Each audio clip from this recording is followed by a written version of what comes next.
Ada sekian problem dalam memahami Quran, terutama kalau lewat terjemah. Problem itu bisa gawat betul, bukan gawat-gawatan tapi gawat betul. Misalnya ada ayat begini dan terjemahnya pasti begini. Fa'ainama tuwallu fasamma wajhullah. Kamu menghadap mana saja, di arah manapun, di sana ada ridhonya. Itu kalau hanya pakai terjemah, tentu menjadikan kita sholat bisa menghadap ke timur, ke barat, ke utara, dan ke apa? Selatan. Saya cerita sedikit tentang asbabun nuzul. Memang tema sekarang tentang asbabun nuzul. Dulu Rasulullah SAW ketika di Mekah itu sholat menghadap Ka'bah. Tapi setelah pindah di Madinah, di mana Madinah itu ada komunitas Yahudi dan Nasrani, Rasulullah itu menghadap ke Baitul Maqdis. Kira-kira 16 bulan, 16 sampai 17 bulan. Semua riwayat itu kisarannya hanya 16 sampai berapa? 17 bulan. Sehingga orang Yahudi itu bilang begini, Muhammad ini baiklah, meskipun dia membawa agama baru, tapi kiblatnya masih ikut kita, masih baik kan? Setelah 16 bulan, Nabi diperintahkan Allah untuk menghadap ke Ka'bah. Awal liwajaka syatral masjidil haram. Maka orang Yahudi itu berontak. Berontaknya adalah kiblat mereka ditinggalkan. Cara berpikir orang Yahudi itu kiblat mereka ditinggal. Sehingga mereka bilang mawallahum an qiblatihim allati kanu 'alaiha. Apa yang menjadikan umat Islam berpaling dari kiblat itu? Kemudian mereka provokatif betul. Ini perlu diperjelas. Provokatif. Bilang begini, Inna Muhammadan tahayyara fi din. Muhammad ini bingung dalam beragama. Sehingga habis ngomong A, ngomong B, habis kiblat Ka'bah, kiblat Baitul. Sehingga dalam banyak tarikh disebutkan peristiwa kiblat itu terbanyak melahirkan orang murtad, orang yang keluar dari Islam gara-gara provokasi orang Yahudi. Muhammad tahayyara fi din. Muhammad bingung dalam menentukan pilihan apa? Beragama. Kemudian walhasil singkat cerita akhirnya Nabi itu madhep Ka'bah. Apa yang terjadi mukjizat itu adalah bahwa agama ini agama yang mewakili semua agama sebelumnya yang masih orisinil. Yaitu Nabi akhirnya berargumentasi Ka'bah adalah kiblat yang asli, yang lebih tua. Terus mereka tanya, buktinya apa? Dijawab oleh Quran, fihi ayatum bayyinatum maqamu apa? Ibrahim. Ka'bah bukti tertua adalah di situ ada makam Ibrahim. Makam itu jejak kaki. Ya kalau bahasa Indonesia makam itu kuburan, kalau dalam bahasa Arab maqam itu jejak apa?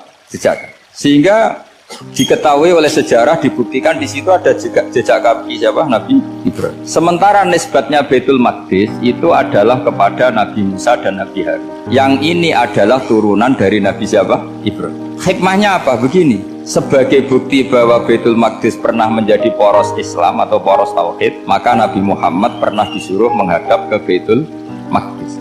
Buat inget-ingetan kalau ini pernah menjadi poros apa? Tapi tetap tua-tuaan masih tua apa? Ka'bah. Kenapa tua Ka'bah tadi? Karena Ibrahim adalah Abul Anbiya, bapak dari para. Dan di situ ada jejak kakinya. Fihi ayatum bayyinatum maqam. Bukti itu belum cukup. Dibuktikan lagi bahwa Ismail kecil itu hidupnya di Ka'bah. Kita tahu sa'i baina Safa wal Marwah adalah karena Siti Hajar sedang mencari apa?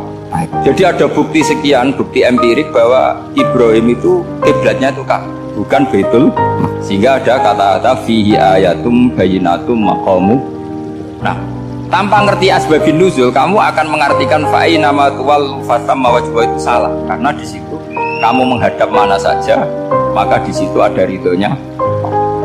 Maka para ulama memberi catatan, maksudnya begini, kamu menghadap kemana saja, asal itu yang diperintahkan Allah, maka di situ ada ridhonya.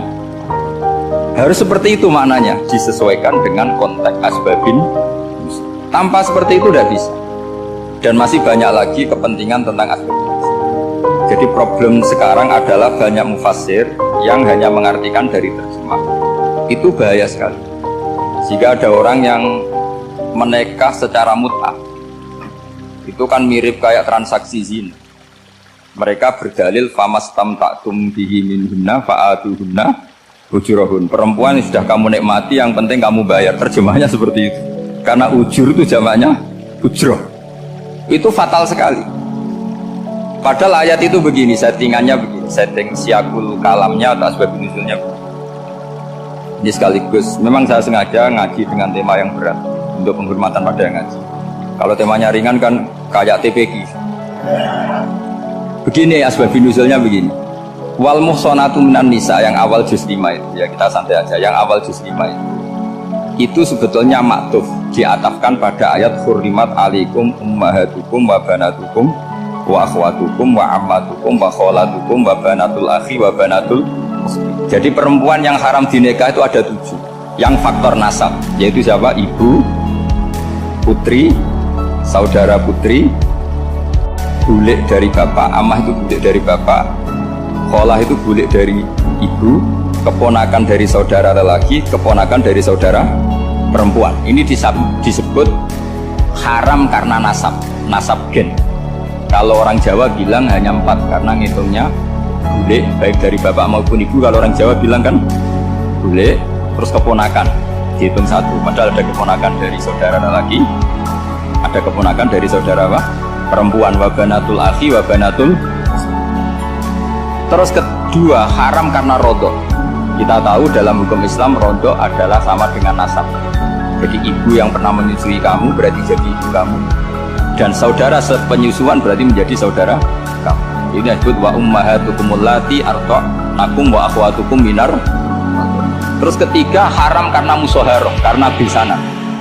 Jadi pagi ini misalnya saya nikah dengan Sri, bilang qabil tu nikaha wa taswijaha bil maril madkur. Setelah nikah dengan Sri ini otomatis ibunya dia menjadi mertua. Otomatis haram saya apa? Nikah. Ini namanya haram karena musoh. Atau kamu punya anak Zaid. Zaid pagi ini akad dengan Sri. Berarti Sri adalah menantu Anda. Otomatis haram bagi Anda. Itu namanya haram karena musoh haram, karena bisanan. Itu yang disebut waroba apa haram-haram itu kan saat terus itu wa ummahatu nisaikum, apa ibu dari istri-istri kamu. Memang ini agak jelimet, tapi memang syaratnya mufassir harus biasa jelimet. Jangan hanya nyari partai ayat-ayat untuk kepentingan partai. Wah, itu ngeri. Ajo Quran dipakai kampanye. Terus itu berarti sudah 3 kan? Haram karena nasab, karena rodok, haram karena musoh. Terus yang keempat ini haram yang bukan karena sebab pada seorang perempuan tapi karena istri orang. Disebut wal muhsanatu minan nisa. Haram menikahi perempuan yang masih milik orang lain. Orang lain yang menikahi ini istilahnya Allah adalah lelaki yang menikahi perempuan ini adalah lelaki sing muhsinina ghairu musafihin, secara nikah yang sah. Nah, nikah yang sah itu begini dalam hukum fikih Islam. Saya nikah dengan Sri, kalau hanya akad itu saya wajib bayar mahar hanya separuh. Jadi kalau saya janji bayar 1 miliar berarti wajib bayar berapa? 500 juta. Kalau janjinya 100 juta hanya bayar 50 juta. Itu yang wajib bil akdi. Nanti wajib sepenuhnya nunggu bil jima. Kalau sudah hubungan intim baru wajib 100%. Jadi kalau ada di Jawa nikah dengan seperangkat alat sholat itu yang atasannya tok itu wajib karena akad. Nanti bawahnya nunggu setelah hubungan apa? Intim. Nah, ini hukum Quran bukan hukum saya. Makanya kan wa in talaqtumuhunna min qabli an tamassuhunna, saat terus panis huma faradtum, hanya wajib bayar setengah. Nah, perempuan yang sudah diajak hubungan intim itu kata Allah fa'atuhunna ujurahun, maka wajib kamu bayar Jadi ayat itu tentang perempuan yang sudah dinikah, kita harus bayar berapa? Harus bayar penuh. Ini penting saya utarakan. Nah, problem kita sebagai orang Indonesia ini juga problem Pak On, problem semua kiai. Mahar di Indonesia itu nggak bisa dibahas di Quran karena keterlaluan, kecilnya itu keterlaluan. Saya ini kan kiai, sering ngakatkan tuh sampai bosan, seperangkat alat sholat itu ngawur sekali. Ini mbak-mbak harus nggak mau. Saya provokasi minimal itu ya berapa? 100 juta berapa? Pantasnya berapa? Pantasnya berapa? 10 gram itu berapa nilai? Kan 1 gram 500.000 baru 5. Ya sudah mendingan itu 10 gram. Quran itu bayangannya gini sambil latihan, yang hafal-hafal biar latihan. Jangan dapat beasiswa karena hafal tapi nggak jelas hubungannya. Quran tuh bayangannya gini, ini nggak mungkin Quran ini bisa dibaca di Jawa. Wa in aradtum istibdala zaujin makana zauji wa ataitum ihdahunna qintaran fala ta'khudhu minhu syai'a. Jika kamu nikah sama seorang perempuan kemudian kamu cerai, maka mahar yang sudah kamu berikan jangan ambil lagi. Karena mahar di Arab itu mahal, 100 juta, kadang mobil Alphard, kadang GMC. Sehingga setelah menceraikan tuh kebayang menarik. Kok enak, dulu saya memberikan itu kan dapat servisnya, sekarang sudah saya cerai, saya tarik. Kalau mahar di Indonesia kan seperangkat alat sholat. Jadi gak kebayang ada kalimat fala ta'khudhu minhu syai'a, jangan ambil lagi. Kebayang ngambil aja enggak? Apalagi kalau nikahnya sudah 2 tahun kan sudah lusuh sudah. Tapi kalau di Arab itu kebayang karena mahal. Makanya orang Arab suka nikah orang Indonesia karena murah. Jadi bahasa kintoron tuh harta yang nggak ternilai. Wa ataitum ihdahunna kintoron. Yang nggak ternilai, mahal betul. Itu pernah saya hitung, ada yang mahar itu 400 juta, ya sekira segitu. Nah makanya setelah dicerai Allah memperingatkan setelah kamu kasihkan ya jangan minta lagi. Kenapa kepikiran minta? Karena jumlahnya besar. Kalau di Indonesia kepikiran nggak minta, nggak kepikiran, saking kecil.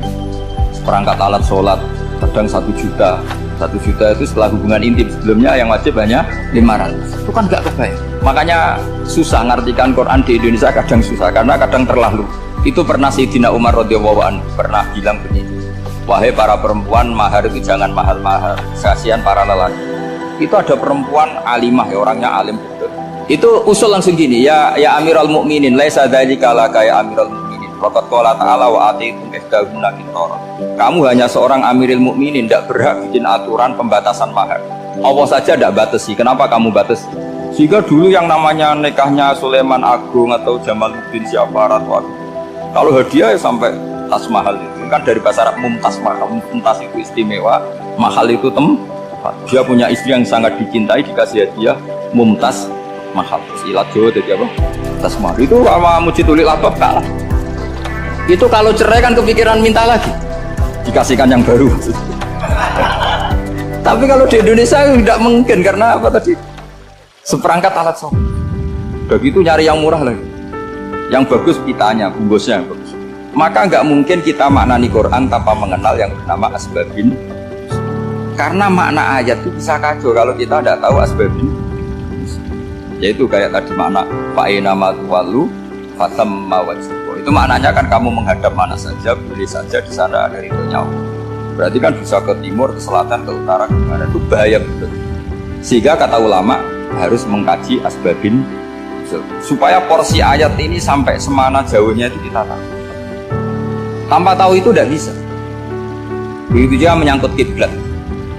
Sekarang saya tanya, kemarin kan ramai Kemenak, kiblat semuanya diukur dengan GPS, terus beberapa masjid komentari salah karena diukur pakai apa? GPS. Kalau dalam bahasa Palak disebut yaumarofil kiblat. Memang bisa diilmu. Tapi pertanyaannya begini, dari awal Allah ngedikan fawal liwajaka syatral masjidil haram. Kamu yang penting sholat itu menghadap masjid. Masjid itu ya bangunan. Sehingga kata Ibnu Abbas yang diriwayatkan banyak ulama mengatakan Al-Ka'bah kiblatun li ahlil masjid wal masjid kiblatun li ahlil haram wal haram kiblatun li ahlil masyriq wal maghrib. Jadi kalau orang di dalam masjid kiblatnya harus Ka'bah. Di luar masjid kiblatnya asal bangunan Masjid Haram. Tapi di luar sini kayak di Indonesia boleh semua tanah. Kenapa begitu? Kata Ibnu Abbas karena Quran turun di lisanin Arabiyyin. Jadi kalau orang Jogja kalau mau ke Jakarta arahnya kemana? Barat. Itu sebetulnya ketika Anda ke barat itu persis Jakarta apa bisa saja pasnya itu Pangandaran. Tapi orang tuh akan bilang kalau ke barat ya ke Jakarta. Meskipun presisi Anda tepatnya di Pangandaran. Nah kiblat seperti itu, asal orang menghadap ke barat itu orang sudah bilang ke nggak usah sedetail misalnya harus pas kan. Saya pernah debat sama tim ahli Kemenak. Nggak bisa Gus, sekarang ada GPS harus tepat Ka'bah. Terus saya bilang gini, kalau teori Anda benar, berarti semua masjid luasnya maksimal 16 meter. Ka'bah itu luasnya hanya 16 meter.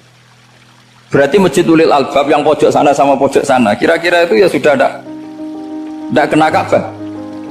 Kalau harus tepat, Ka'bah itu kan diameternya hanya 16 sampai 18 kalau nggak salah.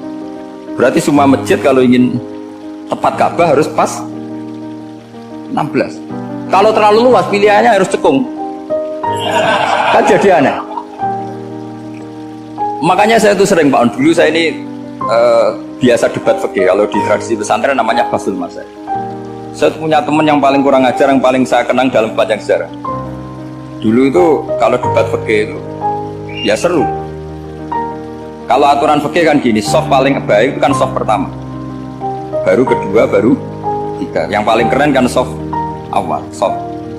Terus teman saya bilang gini Pak, ya kalau gitu gini aja Gus, desain masjid itu memanjang utara selatan, biar semuanya soft awal.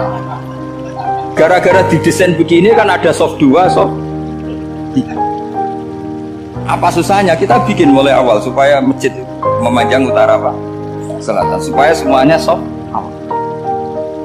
Ya kalau ada hukum ya diimplementasikan dalam desain bangunan katanya. Itu kan kacau. Terus akhirnya saya jawab, lalu setelah begitu yang paling afdol siapa? Yang dekat imam. Ya sudah, bikin cekung saja kalau gitu. Artinya gini ya, beragama itu yang sehat. Jadi beragama itu berdasar riwayat. Pernah ada ulama yang hitung Madinah menghadap Ka'bah itu ya tidak pas. Pernah dihitung pakai GPS. Kiblat Madinah ke Ka'bah itu ya tidak seperti yang pernah dianjurkan Kemenak. Karena apa? Agama ini ngikuti bilisanin arabiyyin. Seperti jenengan gini, semua ini istilahnya apa? Menghadap Gus Bah. Padahal ada yang agak sana. Semuanya ngaji sama siapa? Yes. Istilahnya bertatap muka. Memangnya kita butuh. Ini bahasa. Jadi seperti ini semua namanya apa? Berhadap. Padahal ada yang agak samping. Ka'bah juga gitu. Sebenarnya tidak se-ekstrim yang dibayangkan orang-orang. Cuma kalau bisa tepat, ya kita harus. Tapi tetap saja tidak perlu 16 apa. Fa'aina ma tuwallu fatamma wajhihi, itu artinya menghadap. Menghadap itu menghadap arah. Makanya Allah tidak ada fawalli wajhaka nahwal Ka'bah, tapi fawalli wajhaka syatrul Masjidil Haram. Jadi ini penting saya utarakan supaya kita familiar dengan istilah-istilah Quran. Istilah Quran itu gampang. Nah, kalau kita kaji, problem kita tidak pernah mengkaji. Jadi semuanya asing. Kalau kita mengkaji itu gampang sekali. Saya punya sekian cerita betapa pentingnya mengkaji. Harun ar-Rasyid itu dinasti Bani Abbasiyah, itu pinter sekali. Ada seorang ustadz yang agak ekstrim, itu datang ke Harun ar-Rasyid. Ya Amirul Mukminin, inni nasihun laka famusad bidun alih. Fala tajidanna aliyya fi nafsika syai'an. Saya mau nasihati kamu, tapi saya mohon jangan masukkan. Karena nasihat ini penting. Tapi saya akan keras, vulgar. Akan keras, kritik saya akan keras karena Anda sebagai Amirul Mukminin tidak benar. Apa kata Amirul Mukminin Harun ar-Rasyid? Uskut ya Ustaz. Sebagai riwayat uskut ya Jahil, kamu itu Ustaz bodoh, gak usah banyak omong. Terus ditanya, kenapa saya bodoh? Terus dibacakan ayat faqula lahu qawlan layyinan la'allahu yatadzakkaru aw yakhsha. Inna Allaha ta'ala qad arsala man huwa khairun minka ila man huwa syarrun minka.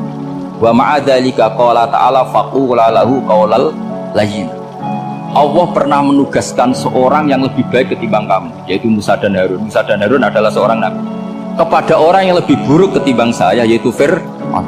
Itu saja etikanya faqula lahu qawlan layyinan. Kamu kalau ngomong yang halus, yang baik, yang berperadaban, kok kamu sama saya mau kasar? Akhirnya ustadznya ternyata pinter kamu. Yes, pinter aku. Jadi semudah itu. Allah itu menugaskan orang yang lebih baik ketimbang kamu, yaitu Nabi Musa, kepada orang yang lebih buruk ketimbang saya, yaitu Fir'aun. Itu saja ada etikanya.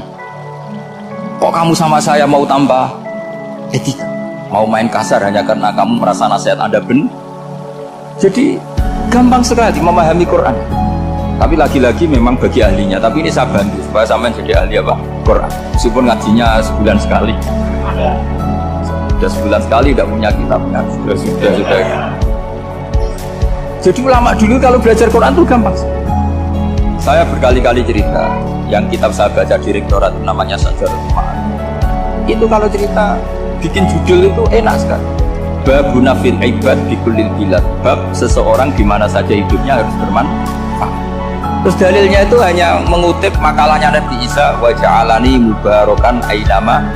Ciri utama seorang nabi apa? Saya di mana-mana adanya berkahi orang, jadi berkah bagi orang lain. Maksudnya tidak jadi problem bagi orang. Artinya kamu hidup entah di Jogja seperti Pak Ono, orang di Jogja, orang Rembang, di Jogja manfaat, di Korea manfaat di mana-mana. Tak pernah di Korea seminggu ya manfaat. Saudara kita TKI yang di Korea manfaat di sana bikin masjid. Karena ngendikane Allah menceritakan Nabi Isa siapa? Wa ja'alani mubarakan ainama kun. Saya adalah orang yang di mana-mana berkah. Artinya manusia eksistensinya harus seperti itu. hidup di mana saja. Gampang sekali mah. Pernah Imam Syafi'i ditanya, kalau kamu nggak kehilangan air atau nggak ada air di satu daerah, cari-cari sampai nggak ketemu. Setelah nggak ketemu air, baru kamu boleh tayam. Imam Syafi'i ditanya, apa dalilnya harus mencari? Kalau nggak ada air ya langsung tayamum saja. Kenapa harus nyari-nyari dulu? Jawabnya Imam Syafi'i itu gampang sekali. Qala ta'ala falam tajidu ma'an. Kemudian kamu tidak menemukan air. Di mana-mana tidak menemukan setelah mencari. Kalau belum mencari namanya tidak tahu. Kan ayatnya kan falam tajidu ma'an. Kemudian kamu tidak menemukan air. Tidak menemukan tuh nyari dulu apa langsung ambil sikap? Nyari dulu baru kesimpulannya tidak ketemu. Kalau belum pernah nyari namanya tidak tahu. Segampang itu ulama dulu memahami Quran karena konstruksinya, yaitu mereka tahu betul bahwa Quran itu bilisanin Arabiyyin. Ketika Futuhat Syam dulu itu dikuasai tentara Romawi, era Sayyidina Umar Futuhat Yerusalem dikuasai tentara Islam. Itu awal Sayyidina siapa? Umar radhiyallahu anhu.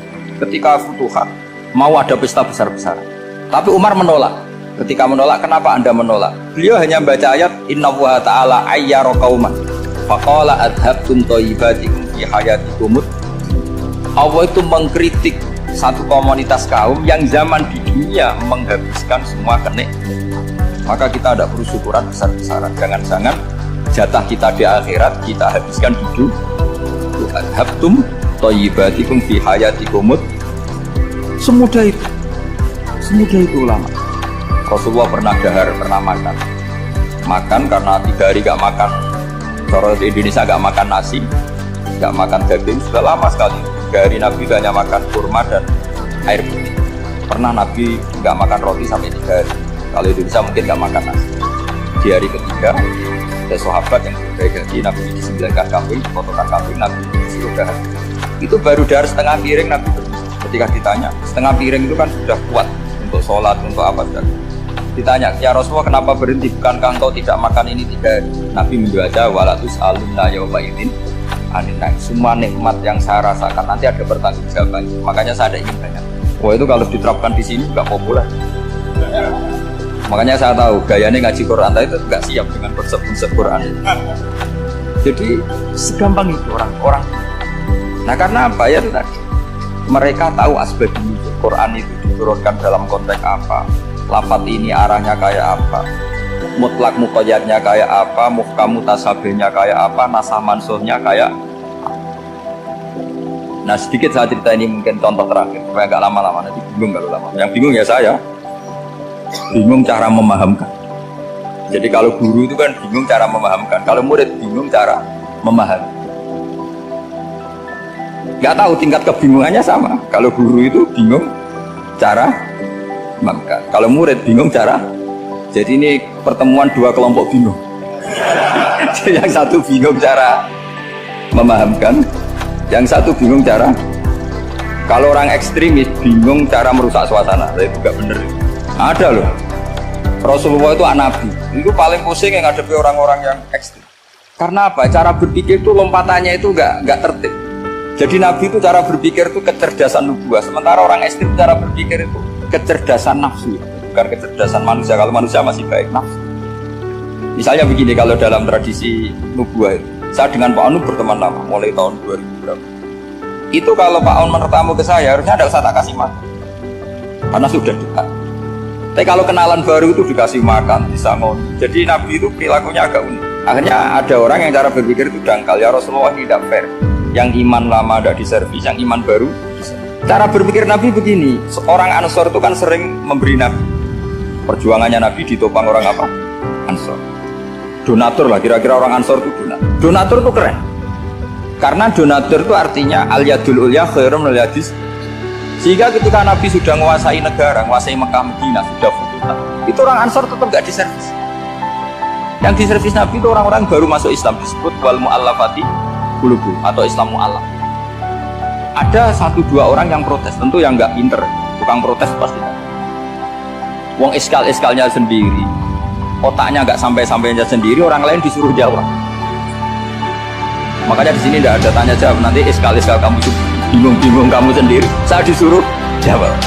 Berarti Gus Pak nggak mau ditanya, ya memang nggak mau karena tadi Jawab sendiri aja, nanti pinter sendiri kapan-kapan. Akhirnya tanya begini, cara tanya, ya Rasulullah, ini nggak fair. Orang udah Islam lama setelah negara terbuka milik Anda, setelah kita menang, setelah kita menguasai negara, ada kamu servis. Sementara yang baru Islam kamu. Nabi itu bertanya senyum-senyum, rileks saja. Lama-lama tambah ekstrim pertanyaan. Kata Umar, ya Rasulullah, saya beri izin untuk membunuh orang itu. Umar itu pikirannya karena mangkel Nabi. Nabi jangan. Kalau kamu bunuh, nanti apa kata orang banyak? Inna Muhammad dan Yatul Ashab. Dikira Muhammad membunuh sahabatnya. Nabi masih mendengar. Komplainnya masih. Lama-lama Nabi memberi penjelasan. Kamu ini orang Ansor. Kamu biasa memberi saya, memberi dana perjuangan. Memberi itu hebat. Saya tidak ingin menurunkan grade Anda. Grade sebagai pemberi, berarti kelasnya elit. Sekarang menjadi penerima. Itu tidak bagus. Itu betapa Rasul ini namanya kecerdasan nubuah. Kalau orang biasa memberi, biar memberi saja. Supaya dia tetap heroik, tetap patriotik, tetap keren. Karena mentalnya jangan sampai dari mental memberi, kemudian mentalnya peminta. Jadi kalau Pak On jadi tim suksesnya Pak Jokowi, dia tidak minta-minta. Kalau dulu kampanye, ya kampanye saja. Biar memberi terus gak pernah minta. Meskipun akhirnya ya gelong. Tapi Nabi dulu tidak gitu. Jadi orang Ansor itu gak pernah diservis. Padahal jasanya kayak gitu, supaya kelasnya tetap kelas elit, yaitu pemberi, penanggung. Nabi gak ingin orang Ansor turun grade menjadi orang-orang yang cerdas nubuah, menerima konsep Nabi. Lu tanya sama Pak On, saya dan Niko terjemahan itu puluhan tahun. Itu beliau ke kontrakan saya ke rumah. Tidak pernah berharap. Saya sangat bukan apa-apa ya, kalau ingin memberi bisa. Kontribusi saya pada Al-Quran, saya tidak kepikiran mendapat. Supaya heroik. Tapi orang-orang yang cerdas amatir tadi, ini gak fair. Wong yang memberi lama kok dapat servis sedih. Sekarang itu problem zaman akhir sudah mulai seperti itu. Nah, orang ini namanya Dzul Khuwaisirah. Ini yang nanti punya anak turun Khawarij. Orang yang ibadahnya hebat, tapi cara berpikir dengan buah salah. Nah, orang lagi Khawarij itu orang ibadahnya hebat, tapi cara berpikir buah. Nubuah itu unik. Nubuah itu cara berpikir tadi. Apa ya? Melihat sesuatu yang benar biar benar terus. Yaitu tadi, mental memberi itu ya biar memberi terus, tidak usah di-share. Maka ketika Abu Bakar jadi Khalifatul Rasulillah, itu ada sistem kepegawaian. Itu gajinya Umar yang sudah Islam lama, gajinya Abu Bakar yang sudah Islam lama. Itu sama Abu Sufyan sama, padahal Islamnya Abu Sufyan baru setelah Fatih Mekah, kira-kira baru setahun. Terus diprotes sama orang-orang, ini Islam lama kok gajinya sama Islam yang baru setahun kok sama. Kata Abu Bakar, fadhailuhum indallah, mereka punya kelebihan Islam lama itu indallah, nanti balasannya biar surga. Kalau di dunia sesuai profesinya. Artinya profesi, kalau penjaga kantor ya berapa, kalau dosen berapa, pokoknya ya sudah. Dan itu diterima oleh sahabat, semuanya nerima konsep itu. Era Umar agak dibalik. Abu Sufyan kira-kira gajinya 1 juta, yang lainnya yang menangi Nabi mulai awal gajinya 10 juta. Ditanya, ya Umar, kenapa ini jadi ubah seperti kebijakan Abu Bakar dan seperti Abu Bakar? Jawabnya Umar lucu. Fawwah la usawwi baina man qatala Rasulullah wa baina man qatala ma'a Rasulillah. Demi Allah, saya tidak akan pernah menyamakan orang yang dulu merangi Rasulullah, yaitu Abu Sufyan, dengan orang sing selawase dari Rasulullah, yaitu Sayyidina Ali dan sebagainya. Ini penting. Artinya ketika gajinya orang saya seperti Ali radhiyallahu anhu itu tinggi, itu bukan karena lamanya Islam, tapi karena lamanya iman. Jadi mulai dulu ijtihad itu ada, dan dulu dia biasa saja. Karena tadi ada kecerdasan nubuah. Saya ulang lagi, ada kecerdasan apa? Sekarang itu kecerdasan tomak atau kecerdasan nubuah. Itu kalau sampai ngaji kitab tasawuf, itu bab bakhil itu tidak ada. Menurut kitab tasawuf, medit itu juga ada, pikir itu tidak ada. Yang ada itu tomak. Tomak itu berharap dikasih orang lain. Sampai pernah nggak bilang kalau artis-artis di Jakarta kibir? Tidak pernah, karena kamu tidak pernah ingin diberi. Tapi kalau kamu punya pacar karena kenal tidak pernah ditraktir, oh pacar saya, karena kamu ingin diberi. Pernah nggak kamu kumpe orang lain kikir yang nggak kenal? Padahal tidak pernah memberi kamu. Apa? Karena kamu tidak pernah ingin. Coba sekarang kamu saya tanya, ini latihan cerdas. Definisi kikir itu apa tuh? Nggak pernah memberi kamu kan? Artis-artis Jakarta, tokoh-tokoh nasional pernah nggak memberi kamu? Enggak kan? Tapi tidak pernah kamu vonis kikir karena kamu tidak pernah tomat. Tapi pacar kamu kok amen ditraktir terus, atau istri kamu atau mertua kamu kok tidak ngasih warisan, kamu bilang kikir kan? Sebabnya kikir betul apa karena kamu tomak berharap? Tomak. Maka di kitab tasawuf itu nggak ada bab kikir, yang ada bab tomak. Karena asal usul menvonis orang kikir itu karena tamak. Maka jangan banyak kenal orang, nanti banyak hukum kamu. Sombong juga gitu, di tasawuf itu nggak ada bab sombong. Karena orang hukumi orang lain sombong itu karena kamu itu dihormati. Ada orang nggak kenal, terus lewat saja nggak tanya kamu bilang sombong enggak kan? Tapi kalau kenal, oh sombong betul, kenal nggak tanya kan gitu. Jadi tasawuf itu sisi unik dari khazanah Islam. Makanya di tasawuf itu nggak ada kritik terhadap kikir. Ya tentu kikir itu buruk, pasti ya kikir itu buruk. Tapi nggak perlu dikritik. Jangan-jangan yang salah kamu. Ingin kenal Pak Jokowi menjadi menteri, ya, nanti kenal rektor menjadi pegawai. Ketika gak diturutin, bilang Pak Rektor kikir. Tapi orang lain ya kak pernah berharap, mungkin gak menvonis Pak Rektor atau Pak On ini kikir, gak kan? Berarti vonis kikir itu status orang itu apa gak kesampaian niat kamu? Memang agak jelimet ilmu tasawuf itu, tapi itu unik, itu bagian dari khazanah Pak. Makanya Rasulullah itu sering isti'adah, minta perlindungan, wa min toma'en fi ghairi matma'in. Ya Allah, saya tidak ini berkeinginan yang tidak layak. Coba kamu protes negara itu karena ingin makmur sejahtera tanpa kerja, sehingga nyalakan menteri keuangan. Makanya kalau guyonannya ulama tasawuf, tak beri bocoran. Guyonannya orang tasawuf, gini guyonannya. Anta lam tajid min nafsika kullama turid, fa kaifa turidu min ghairika kullama turid. Kamu yang punya keinginan saja tidak bisa memenuhi apa yang kamu inginkan. Kenapa keinginan itu kamu timpakan ke orang lain untuk memenuhi kamu? Wong kamu yang punya keinginan saja tidak bisa mewujudkan. Kenapa keinginan Anda kamu timpakan, bebankan orang lain untuk memenuhi keinginan Anda? Misalnya kamu, Gus saya ini goblok, tolong pinterkan. Wong kamu yang ini saja tidak bisa, kok menyuruh saya? Jadi kalau tiap tasawuf itu unik. Seperti kamu mencintai istri tulen, itu ingin kan dicintai istri tulen. Kamu sendiri kan nggak bisa cinta tulen, masih pelengahan sana sini. Kamu pacaran, ingin pacar kamu setia, ternyata kamu bikin sekian alternatif. Kalau putus ini punya ini, putus ini. Tapi kamu ingin ini setia, kan gak fair. Makanya guyonanya orang tasawuf itu, anta lam tajid min nafsika kullama turid, fa kaifa turidu min ghairika kullama turid. Gampang tuh apalah nih, pokoknya ratrit gitu aja gampang. Jadi kamu yang punya keinginan saja tidak bisa memenuhi. Kok orang lain disuruh memenuhi? Jika orang tasawuf itu malu betul. Misalnya saya kok ingin Pak On takdim sama saya, itu kurang pegawai. Kalau saya ingin ditakdimi saya menakdimi diri saya sendiri. Makanya berbahagialah orang yang ngilu terus, saya ganteng sendiri, ya. Saya kaya sendiri. Menunggu orang lain bilang kamu kaya itu repot. Menunggu orang lain bilang kamu hebat itu, ya sudah bilang aja, ya Allah saya hebat, ya Allah saya ganteng, ya Allah saya cantik. Daripada menunggu orang lain bilang apa? Cantik. Jadi ilmu tasawuf itu unik. Jadi kalau fikih itu yang dikritik itu kikir. Kalau tasawuf gak toma. Karena orang yang kamu vonis kikir itu jangan-jangan tidak kikir, tapi mementingkan yang lebih penting. Misalnya ada teman yang tidak pernah naksir kamu, ternyata punya ibu sakit, uangnya dianggarkan untuk ibunya yang sakit, atau anaknya sekolah, atau keluarganya masih hidup dia, sehingga sama teman dia kikir. Hakikatnya kikir apa mementingkan yang penting? Tapi kamu karena gak pernah ditakdir menvonis kikir.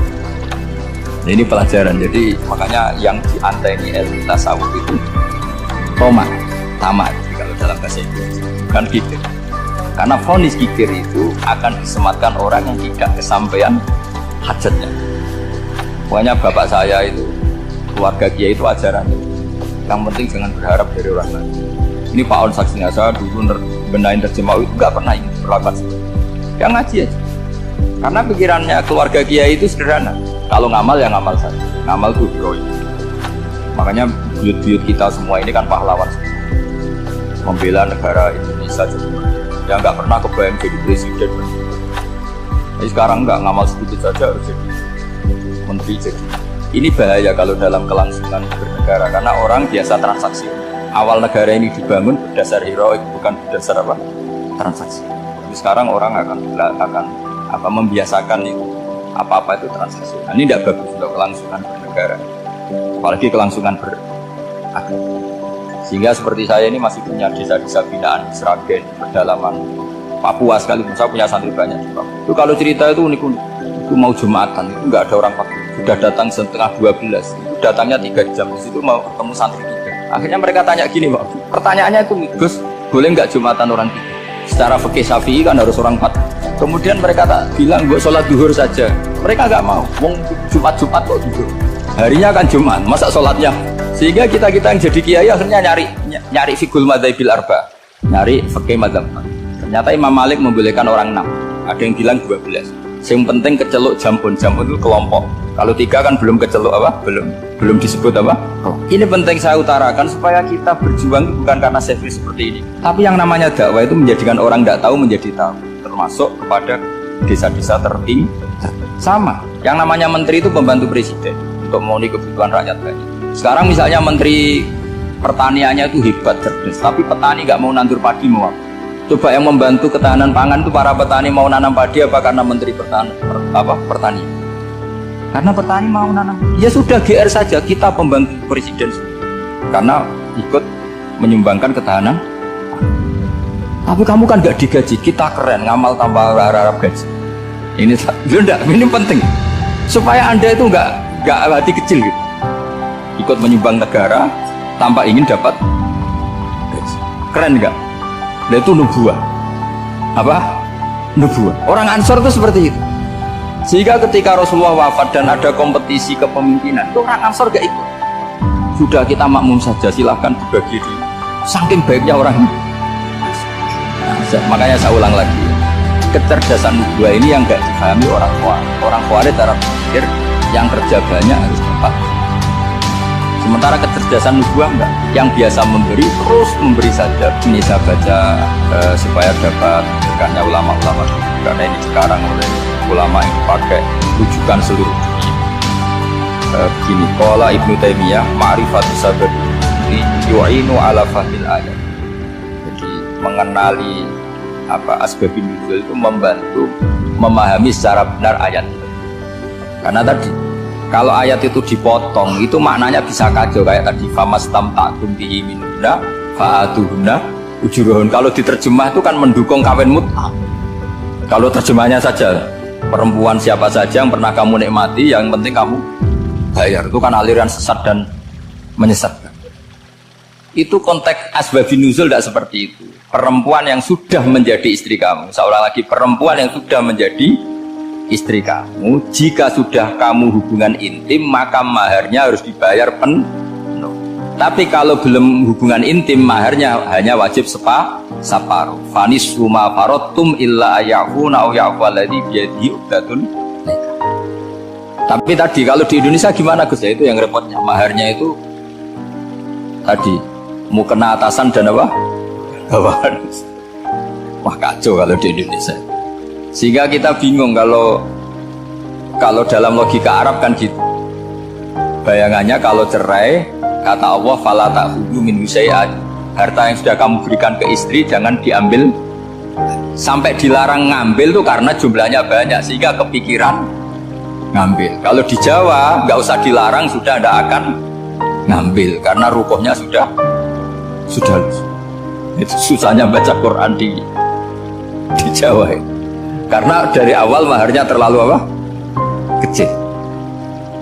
Terus beliau Imam Suyuti termasuk di sini menyontohkan yang pasti salah kalau difahami, yaitu tadi ayat apa itu fa'ina matuwalu fastamman apa wajib. Jadi beliau terus meringatkan betapa pentingnya mengenali asbabin. Karena asbabun nuzul itu gampang. Saya ulang lagi, asbabun nuzul itu gampang. Gampangnya begini ya, kan ada satu peristiwa, misalnya begini, Rasulullah itu kan mengkritik penuhanan Lata dan Uzza, berhala-berhala itu dituhankan, dikritik sama Rasul. Kemudian mereka begini, karena mereka biasa personifikasi Tuhan, Muhammad, kalau Tuhan itu tidak Lata Uzza dan itu terbuat dari batu, lalu Tuhan Anda itu dari apa?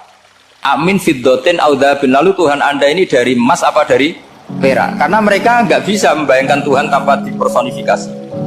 Terus Allah menurunkan qul huwallahu ahad Allahus somad lam yalid wa lam yulad wa lam yakul lahu kufuwan. Karena otaknya mereka sudah begitu, yang namanya Tuhan itu harus dipersonifikasi. Cerita yang paling unik gini Pak On, ada bos Islam, ada bosnya TKI yang baik. Mereka mengizinkan pekerjanya sholat. Bareng sholat tuh diingeti ke atas ke bawah, kok nggak ada arcanya. Sehingga setelah sholat dibilang, apa saya berikan berhala sekalipun? Karena nggak kebayang ada orang sholat kok tanpa berhala, tanpa Tuhan. Yang kamu sembah itu mana? Kok nggak ada? Apa tak belikan? Jadi unik. Nah teman saya yang satu unik lagi, dia termasuk pegawai Garuda yang dari saya ke Korea itu orang pegawai Garuda. Dia karena orang kaya biasa ke Eropa kemana. Singkat cerita dia sholat di mall karena nganggep Korea itu sudah negara maju kayak Eropa. Setelah sholat di mall pas asar, security-nya nelpon polisi. Pak polisi, di sini ada ritual teroris. Jadi kalau menamakan sholat itu ritual. Jadi artinya apa? Ritual-ritual yang kita lakukan macam-macam cara pandang. Orang ateis itu kan Cina kan, Korea itu kan ya Cina lah, Korea, Jepang, RRC itu kan sipit ya. Itu ya yang namanya ibadah sembahyang harus ada patungnya atau ada arcanya atau ada benda. Orang Islam kan nggak ada sama. Makanya mereka itu kok bisa? Problemnya kita, saya ulang lagi, ini problem. Problemnya kalau ada itu ya repot. Gini misalnya, ini masih tentang asbabun nuzul. Ini contoh terakhir tentang masih asbabun nuzul. Umar radhiyallahu anhu, sahabat Umar itu kalau mencium Hajar Aswad itu sambil gedumel. Tidak berdoa tapi gedumel. Masyhur. Itu ada di Bukhari. Alim tu annaka hajarun la tadur wa la tanfa walau la anni ra'aitu Rasulullah wa qabbalaka ma qabbal. Saya tahu loh. Nyium Hajar Aswad dicium tapi sambil gedumel. Saya tahu loh, kamu hanya batu, gak mandoroti, gak manfaat. Kamu jangan GR saja, itu jangan GR. Kalau saja saya tidak melihat Rasulullah mencium kamu, maka saya ada sudi nyium kamu. Dah gitu aja. Terus itu tiap nyium Hajar itu tidak doa. Kalau kamu kan gak minta kaya, minta macam-macam. Kalau Umar malah gitu. Nah kenapa demikian? Itu ada asbabun nuzulnya. Umar itu saksi sejarah. Ketika Rasulullah Fathi Mekah, Nabi kan tawaf terus mencium Hajar. Itu di belakang masih banyak orang kafir. Kebetulan Umar masih di sana. Sudah Islam Umar, tapi dia di belakang. Dengar orang-orang kafir, Muhammad itu tua aneh. Katanya melarang nyembah batu. Ternyata dia nyembah batu. Jadi Nabi nyium Hajar Aswad itu dikira nyembah. Katanya ngelarang nyembah batu, tapi dia kok nyembah. Karena Nabi mencium Hajar. Nah karena untuk menghilangkan stigmasi itu, Umar tiap nyium Hajar Aswad ngomong gitu. Ada kan ada sound system, mungkin ya di sound system supaya jelas bahwa penciuman ini bukan karena menyembah. Artinya mudah sekali kenapa Umar ngomong gitu, karena asbabun nuzulnya seperti itu. Coba kalau kamu udah tahu asbabun nuzul, Umar maksudnya gimana? Gak doa, gak apa kok malah ngomong gitu kan. Tapi kalau kamu tahu asbabun nuzul Umar itu yang mendengar komentar orang sama ketika kita tawaf itu kan 3 pertama kan kita lari-lari kecil. Itu ceritanya juga gitu. Rasulullah itu hidup di Medina, terus diterkenalkan miskin. Medina itu kota wabak, kota penyakit endemik. Dulu Medina, Yasrib itu kota endemik. Sehingga kata orang kafir-kafir Mekah, yaji uli hadal bait kaumun qad wahanat hum huma Yasrib. Nanti akan datang satu komunitas kaum yang sudah lemas karena kena penyakit apa? TBC dari apa? Yasrib. Nabi dengar itu makanya terus bilang ke para sahabat, tunjukkan kalau kamu kuat dengan cara lari. Terus pakai pakaian yang kelihatan maco, yaitu yang dipakai lelaki, baunya dikelihatan. Nah, setelah Rasulullah wafat, Umar menggantikan beliau setelah Abu Bakar. Umar bilang gini, sebetulnya tawaf seperti ini, yaitu lari pertama 3 putaran pertama lari dan memperlihatkan pundak seakan-akan orang maco itu sudah nggak perlu karena alasan itu sudah tidak ada. Tapi ini tinggalan Rasulullah, maka jangan rubah ya, tetap seperti. Akhirnya meskipun sudah tidak ada alasan tadi menjawab stigmasi orang kafir, tetap tawaf seperti. Jadi memang agama itu unik. Kadang kita harus tahu alasannya, tapi alasan itu kalau menjadi mahatul hukmi, pijakan hukum sah. Misalnya kamu terus bilang gitu, berarti tawaf sekarang bebas, gak perlu seperti itu, kan alasan itu sudah ada. Nah di sini pentingnya riwayat. Riwayat itu begini, logikanya sudah nggak ada, tapi kaifiah itu, cara itu masih kita terus. Dan itu memang saya ulang lagi harus tahu asbabun nuzul. Saya beri contoh ya misalnya, wa idza darabtum fil ardi falaysa 'alaikum junahun an taqsuru minas shalah. Terus ayat di mana? In khiftum ayyaftinakumul ladzina kafaru. Jika kamu pergi dalam keadaan takut ditangkap orang kafir atau takut diculik orang kafir, maka kamu boleh mengqasar salat. Itu jelas ada ayat in khiftum ayyaftinakumul ladzina kafaru. Jika kamu takut diculik orang kafir. Sehingga ketika ba'da Fatih Mekah, setelah Mekah dikuasai Islam, Umar tanya, ya Rasulullah, kenapa engkau masih sholat qasar? Bukankah kita sudah aman? Waqad qala ta'ala in khiftum ayyaftinakumul ladzina kafaru. Allah ngendikan boleh mengqasar itu kalau dalam kondisi takut. Waqad kunna fi amrin, sekarang kita sudah aman. Jawabannya Rasulullah itu unik. Ya Umar, hadhihi shadaqatun faqbalu shadaqah. Ini sedekahnya Allah, bonus, sudah terima saja, enggak usah catatan-catatan. Sehingga era Umar ya ada lagi yang tanya Umar begitu. Kata Umar, sa'al tu dzalika Rasulullah sallallahu alaihi wasallam faqala hadhihi shadaqatu wa faqbalu shadaqah. Sudah ini bonus dari Allah, terima. Ini kan unik. Padahal kalau secara disiplin ilmu kan begini. Kamu boleh mengqasar sholat kalau dalam bepergian dan dalam keadaan takut. Logika hukumnya kalau tidak takut tidak usah. Sama seperti begini. Kamu kalau pergi jauh seperti saya Pak On, itu ngosor sholat apa enggak ngosor kan? Alasannya kalau kosor itu, kalau pergi itu masyakot repot. Sekarang pergi kita pakai Alphard, pakai Innova, bawa uang, disupirin, itu masyakot enggak? Enggak kan? Tetap boleh jamaah enggak? Boleh. Sebenarnya kamu jamaah itu karena pengetahuan hukum apa karena enak jamaah? Kalau alasannya masyakot, kan sekarang sudah ada, enggak repot. Ya sudah pakai hadis tadi, ini hadiah, terima saja. Jadi makanya agama itu riwayat. Tapi ada saja ulama yang agak-agak balik loh. Agak balik gini, banyak juga ulama misalnya gue gawe, ibunya sakit terus ribet jamak sholat. Kenapa? Ribet ngurmat ibu. Makanya ada saja kiai yang gue gawe mantu itu jamak sholat, tapi jangan ikuti. Tapi ada saja karena alasannya jamak itu karena apa? Repot. Ya ada saja, tapi ya jangan gitu. Cuma saya ini cerita analisis hukum itu memang agak-agak unik. Jadi tadi kadang Nabi itu ditanya, ya Rasulullah, kita dulu boleh jamak qasar ini kan karena ini khiftum ayyaftinakumul ladzina kafaru, takut diancam orang kafir. Sekarang aman, kenapa tetap jamak? Jawabannya Nabi, ini hadiah, terima. Ya ada sahabat yang bantah, kenapa Nabi? Allah itu zat yang baik, kalau sudah ngaji bonus nggak pernah ditarik lagi. Makanya Nabi kalau berdoa itu unik. Ya, siapa yang disiksa di dunia karena dosanya, fawahu akramu min ayyus sanniya uqubatahu fil akhirah. Kalau ada orang salah kok di dunia sudah dikasih sanksi, Allah itu lebih mulia untuk mengulang nanti di akhirat. Akram itu Allah terlalu mulia, maksudnya orang kepikiran wis males ya selesai, tidak akan di. Kalau sampean kan enggak, masih ingin lagi. Jadi itu cara berpikir apa? Nubuah. Jadi berpikir nubuah itu beda. Ada orang pas sujud diinjek sama orang fasik, diinjek. Kemudian si yang sujud tadi, wawah la yaghfiru wa laka, demi Allah tidak akan ngampuni kamu. Itu langsung Allah memberi wahyu sama Nabi di zaman itu. Bilangin yang sejak sujud itu, dia harus minta maaf sama saya, nggak tahu. Mangdalladzi yata'alla ala fulan, dia bersumpah bahwa Allah tidak akan memaafkan orang, itu harus diralat. Nabinya iskal, kenapa ya Allah? Yang Tuhan itu saya ini punya sifat dua, bisa menyiksa dan bisa memaafkan. Kenapa dia milih sifat saya satu tidak memaafkan? Akhirnya apa? Orang yang nginjek tadi sama Allah dikasih tobat dan jadi orang soleh. Jadi itu makanya kamu nggak boleh jadi orang ekstrim nyifati Allahnya satu. Nggak boleh, Allah tetap bisa yaghfiru liman yasha wa yu'adzibu.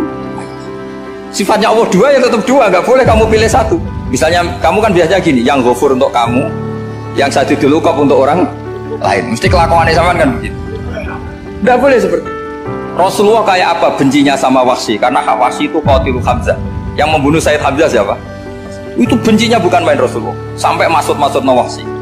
Tapi sama Allah malah diturunkan ayat laisa laka minal amri syai'un aw yatuba alaihim aw yu'adzib. Muhammad, meskipun kamu kekasih saya itu tidak wilayah kamu, maafkan atau enggak, terserah saya, kata Allah. Ternyata betul, malah Wahsy dikasih tobat. Nah sekarang enggak, orang itu nyifati Allah sama orang lain syadidul iqab, kalau sama dirinya enggak boleh seperti itu. Allah ya sifatnya tetap. Jadi boleh kamu misalnya berdoa, ya Allah mbak yang cantik itu semoga dapat jadi istri saya. Mbaknya juga boleh berdoa, ya Allah naudzubillah min dzalik.